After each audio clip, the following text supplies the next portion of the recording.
Hello दोस्तों, part 8 में हम देखते हैं कि सिप्तित की फीलिंग्स हर्ट करके प्रिकेंग अपने घर पहुंचती है। वो इस बार भी अपने डैड को नहीं बताती कि उसके और सिप्तित के बीच प्रॉब्लम चल रही है। डैड उससे कहते हैं, तुम्हें पार्टी करना बंद कर देना चाहिए। मैं सिप्तित को कॉल करूंगा और उससे पूछूंगा कि वो तुम्हें क्लब क्यों जाने देता है। तुमने अपनी ये क्या हालत बना रखी है। प्रिकेंग रो रही होती है। ये देखकर डैड उससे पूछते हैं, क्या हुआ, क्या किसी ने तुम्हें परेशान किया। प्रिकेंग कहती है, किसी ने कुछ नहीं किया। जो मेरे साथ हुआ उसमें मेरी ही गलती है। मुझे डिसोबीडियंट नहीं होना चाहिए था। मुझे आपकी बात माननी चाहिए थी। डैड पूछते हैं, क्या तुम्हारी ये हालत सिप्तित की वजह से है। प्रिकेंग कहती है, मैंने तो उसकी फीलिंग्स हर्ट की हैं, पर मुझे समझ नहीं आ रहा कि मैं इतना हर्ट फील क्यों कर रही हूँ। उसके डैड उसे समझाते हैं कि सब ठीक हो जाएगा। इधर सिप्तित भी वापस घर आ जाता है। पिता उससे मिलने उसके घर आती है। सिप्तित कहता है, तुम यहाँ क्यों आई हो, और वो उसे घर में आने ही नहीं देता, पर वो जबरदस्ती अंदर आ जाती है। सिप्तित उससे वापस जाने को कहता है क्योंकि वो अकेला रहना चाहता है। पिता कहती है, पर मुझे तुमसे बात करनी है। सिप्तित कहता है, हम बात कर चुके हैं, इसलिए प्लीज मुझे अकेला छोड़ दो। पिता उसे हक कर लेती है और कहती है, मैं तुम्हें छोड़कर नहीं जाऊंगी। सिप्तित अगेन अपनी बात रिपीट करता है, तुम मुझे अकेला छोड़ दो और यहाँ से जाओ। पिता कहती है, हम वापस से रिलेशनशिप में आ सकते हैं, वैसे भी तुमने उस गर्ल से ब्रेकअप कर लिया है। सिप्तित कहता है, भले ही हमारा ब्रेकअप हो गया, पर फिर भी मैं तुम्हें डेट नहीं करूंगा। पिता पूछती है, क्यों, वैसे भी वो गर्ल मुझसे कंपेयर करने के लायक भी नहीं है। सिप्तित कहता है, तुम मेरी लिटिल गर्ल के बारे में कुछ नहीं कहो, और पिता ये सब बंद करो, क्योंकि मैं और ज्यादा बुरा इंसान नहीं बनना चाहता जितना मैं अभी हूँ। पिता कहती है, बट आई लव यू। सिप्तित उसे बताता है कि उसने कभी उसे लव ही नहीं किया। पिता पूछती है, तो क्या तुम प्रिकेंग को सच में लव करते हो।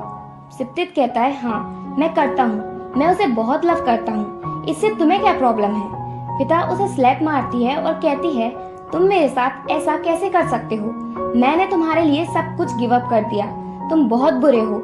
सिप्तित चिल्ला कर कहता है, हाँ मैं बुरा हूँ तो क्या, और ये बात तुम्हें भी अच्छे से पता है।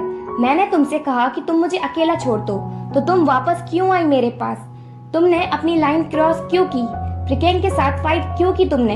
अगर मैं बुरा हूँ तो तुम भी मुझसे बेटर नहीं हो, इसलिए मैं तुमसे रिक्वेस्ट करता हूँ कि तुम मेरी लाइफ से चली जाओ। पिता वहाँ से चली जाती है।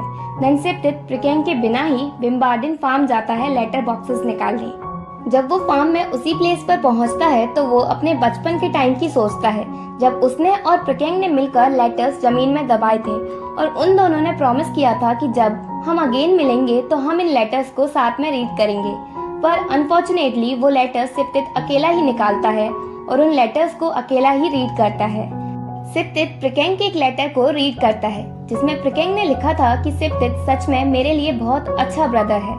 तुम मेरा अच्छे से ध्यान रखते हो, तुम मुझे प्रोटेक्ट करते हो, तुम हमेशा मेरे साथ काइंड रहते हो। जब मैं तुम्हारी बात नहीं मानती और इधर उधर खेलती रहती तो तुम वहाँ हमेशा होते मेरा ध्यान रखने के लिए। मैं सेफ फील करती हूँ जब मुझे पता होता है कि तुम मेरे आसपास हो। मुझे पूरा विश्वास है कि तुम मुझे कभी हर्ट नहीं करोगे। मैं तुम्हारी केयर के अंडर सेफ फील करती हूँ। थैंक यू सिप्तित, मेरे लिए हमेशा गुड मैन बने रहने के लिए। और मैं होप करती हूँ कि जब तुम वापस आओगे तो तुम मेरे लिए सेम पर्सन रहोगे जैसे तुम अभी हो। सिप्तित ये लेटर रीड करके सोचता है कि उसने प्रिकेंग को बहुत हर्ट किया है, और उस टाइम की सोचता है जो उसने प्रिकेंग के साथ बिताए हैं। सिप्तित रोने लगता है और रोते हुए वो प्रिकेंग के लिए लेटर लिखता है। सॉरी प्रिकेंग, मैंने तुम्हें हर्ट किया। आई एम सॉरी जो मैंने तुम्हारा ख्याल अच्छे से नहीं रखा। आई एम सॉरी, पर अब सॉरी कहने के लिए बहुत लेट हो गया है। सिप्तित प्रिकेंग के बारे में सोचकर बहुत रोता है। उसे समझ आ जाता है कि वो ही उसका ट्रू लव है। जॉनी और सिल्विया प्रिकेंग से मिलने उसके घर जाते हैं, क्योंकि वो बीमार है और कई दिनों से यूनिवर्सिटी नहीं गई। देन की भी उससे मिलने जाता है और उसके लिए कैक्टस प्लांट लेकर जाता है, क्योंकि वो प्रिकेंग को बहुत अच्छे लगते हैं। की प्रिकेंग से कहता है, इस टाइम तुम्हारी बॉडी सिक नहीं है बल्कि तुम्हारा माइंड है जो सिक है। प्रिकेंग पूछती है, तो मैं अपनी मेंटल सिकनेस से रिकवर कब होंगी। की कहता है, ये तो तुम पर ही डिपेंड करता है। प्रिकेंग पूछती है, तुम यहाँ मुझे वेल विश करने आए हो या ब्लेम करने, और तुम अपने कैक्टस को वापस लो और घर जाओ। प्रिकेंग जब भी की के साथ होती है उसका मूड ठीक हो जाता है, क्योंकि जब वो की के साथ होती है तो वो भूल जाती है कि सिप्तित ने उसे कितना हर्ट किया है। देन जॉनी, सिल्विया और की के जाने के बाद प्रिकेंग से मिलने सिप्तित आता है। प्रिकेंग के डैड उसे इग्नोर करके अंदर चले जाते हैं उससे कुछ भी नहीं कहते। सिप्तित सारा दिन प्रिकेंग के घर के बाहर खड़ा रहता है। रात के टाइम बारिश भी शुरू हो जाती है तो भी वो वहीं खड़ा भीगता रहता है प्रिकेंग से मिलने के लिए।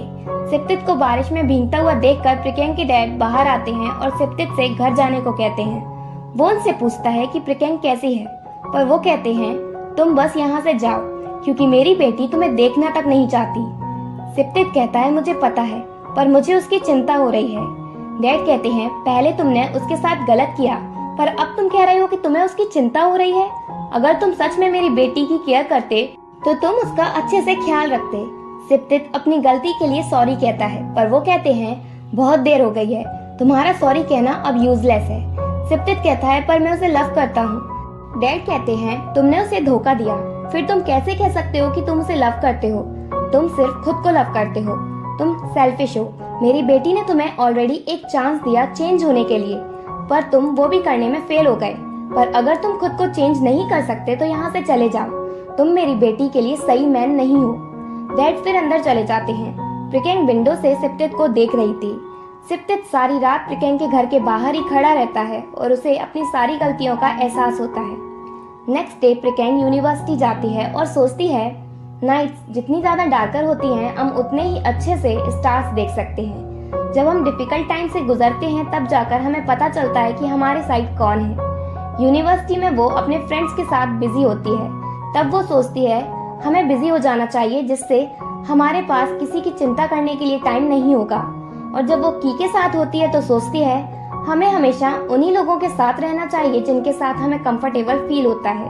और जब टाइम निकल जाता है हमारा हार्ट भी स्ट्रांग हो जाता है। देन प्रिकेंग जॉनी के साथ रिहर्सल करती है क्योंकि नेक्स्ट डे उसका एक्टिंग टेस्ट है। जॉनी कहता है तुम मेरी जगह अपना पार्टनर किसी और को बना लो प्रैक्टिस के लिए, क्योंकि मुझसे नहीं होगा।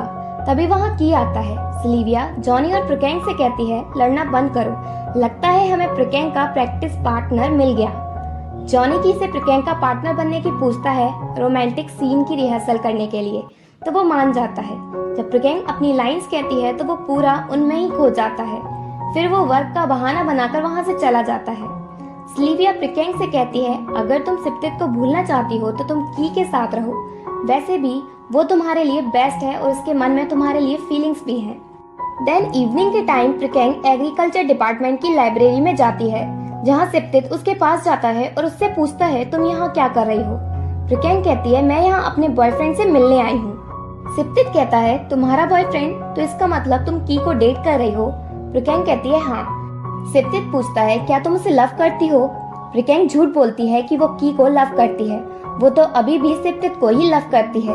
सिप्तित पूछता है क्या तुम सच में भूल गई जो हमारे बीच था? प्रिकेंग कुछ नहीं कहती, पर अगेन सिप्तित को देखकर उसे रियलाइज होता है कि वो अभी भी उसे ही लव करती है। सिप्तित प्रिकेंग से कुछ कहने वाला होता है, पर तभी उसे की का कॉल आता है और वो वहाँ से चली जाती है। और इसी के साथ पार्ट 8 एंड होता है।